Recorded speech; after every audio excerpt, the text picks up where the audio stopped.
میان دین، جمله سر به کف، جملگی به پیش.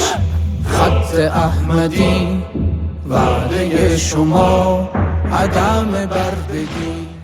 تاسو د اسلامي امارت عسکري، تاسو د پاره افتخار دی، تاسو د پاره د دغه ژوند دا تاریخ گواه دی.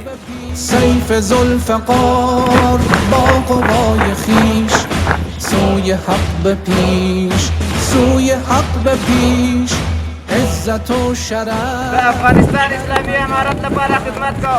رنگ بت شکن در کلام حق، صحنه جهان مرز خون توست.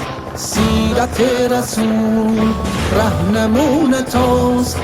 خفته تا به که نعره ها خموش، سوی حق به پیش، سوی حق به پیش. عزت شما خط مقدم است، پشت به دشمنان مرگ غیرت است. همت و عمل باشد این هدف، بانگ مؤمنان عزت و شرف. کن تو سرنگون